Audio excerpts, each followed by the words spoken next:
Le point suivant, c'est toujours la question de l'accès au service public. Concerne la mise à disposition d'un local communal pour la maison de service public de Borne-la-Vigne.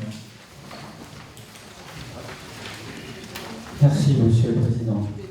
Il s'agit effectivement de mettre dans un bâtiment communal, de mettre dans ce bâtiment la SAP et une annexe postale.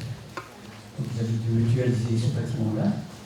Il faut donc une convention entre la commune et l'AGLO, puisque c'est l'AGLO qui par cette convention qui est chargée de faire des travaux, parce qu'il a fallu faire des travaux d'aménagement dans ce bâtiment. Donc c'est une convention qui a été vue, je ne sais pas si vous l'avez dans votre dossier, qui a été vue par le service juridique et qui certainement correspond à la forme qu'elle doit avoir.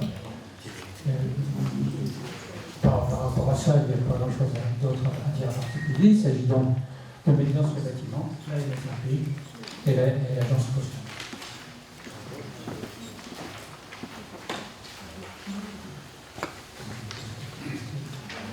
Merci Roger. Y a-t-il des demandes de prise de parole sur ce sujet? Oui, William. Je trouve un petit truc bizarre, c'est que seules les charges seront supportées par l'emprunteur, à savoir les dépenses de maintenance courante et d'entretien des locaux.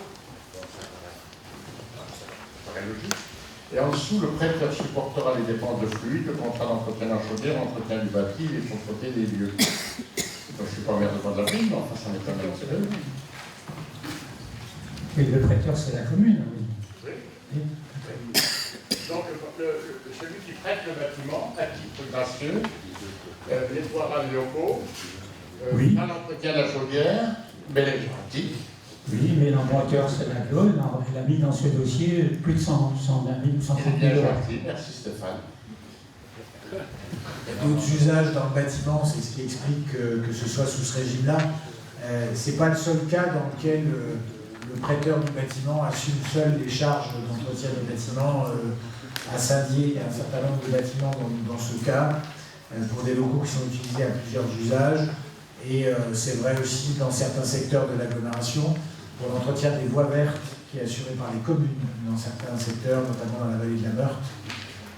Voilà, c'est juste pour dire que ce n'est pas une exception quand il y a plusieurs usages à un bâtiment, ou que, voilà, quand la commune payait déjà des heures de ménage pour nettoyer le local auparavant, et qu'il sera utilisé à d'autres usages que le seul usage intercommunal, compte tenu de l'investissement qui est réalisé par l'agglomération, on peut comprendre ce type d'accord de gré à gré sans que ça pose difficulté. Et on peut aussi comprendre que ce ne soit pas partout la même situation en fonction de l'usage du local.